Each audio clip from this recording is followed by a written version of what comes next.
पुण्यात होणाऱ्या हत्यांमुळे अजित पवार पोलिसांवर नाराज। वरिष्ठ पोलीस अधिकारी कमी पडतायत। पोलिसांनी आमच्या आवाक्यात नसल्याचं सांगावं। नवीन अधिकारी नियुक्त करू, अजित पवारांचा इशारा।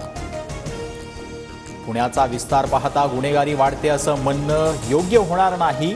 पोलिसांनी सगळ्या घटनांमध्ये आरोपींना पकडलं आहे। मुख्यमंत्री देवेंद्र फडणवीसांची प्रतिक्रिया।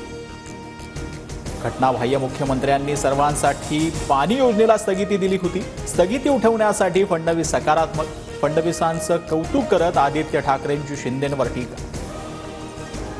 फडणवीसांवर टीका करणारे एवढ्या लवकर रंग बदलतील माहिती नव्हतं। एकनाथ शिंदेंचं आदित्य ठाकरेंना प्रत्युत्तर। जयंत पाटील 8 दिवसात शरद पवारांच्या राष्ट्रवादीचं प्रदेशाध्यक्षपद सोडण्यास तयार। 8 दिवसांचा वेळ द्या, पद सोडतो। चांगला माणूस शोधणं अवघड असतं, जयंत पाटील यांचं वक्तव्य। रोहित पवार विरुद्ध जयंत पाटील अशी लढाई पक्षात नाही। रोहित पवार समजूतदार तर जयंत पाटील परिपक्व आहेत, जितेंद्र आव्हाडांचं वक्तव्य। जयंत पाटीलच पवारांच्या राष्ट्रवादीचे प्रदेशाध्यक्ष राहणार। तालुका अध्यक्ष आणि जिल्हाध्यक्ष बदलले जाणार, सूत्रांची माहिती।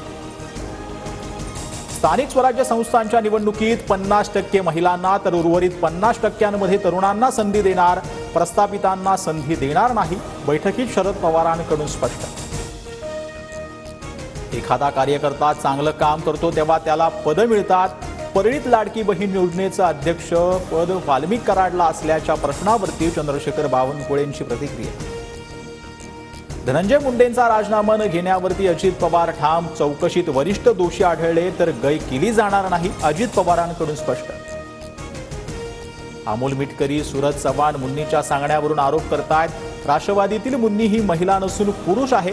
मुन्नीला एकदा बोलू द्या, मग समजेल, सुरेश धस यांचा निशाणा। मुन्नी कोण आहे हे सुरेश धसांनाच विचारा। सुरेश धस यांनी नाव घेऊन बोलावं, उपमुख्यमंत्री अजित पवारांकडून आव्हान। सुनील तटकरे किंवा इतर कुणी शरद पवार गटाच्या खासदारांशी संपर्क साधला नाही। विनाकारण आरोप केले जात आहेत, अजित पवारांची प्रतिक्रिया। जिशान सिद्दीकींनी घेतली मुंबई पोलीस आयुक्तांची भेट। बाबा सिद्दीकी हत्या प्रकरणात जे दोषी आहेत त्यांची चौकशी झाली नाही। एकाही बिल्डरची चौकशी झाली नाही। जिशान सिद्दीकींकडून नाराजी व्यक्त।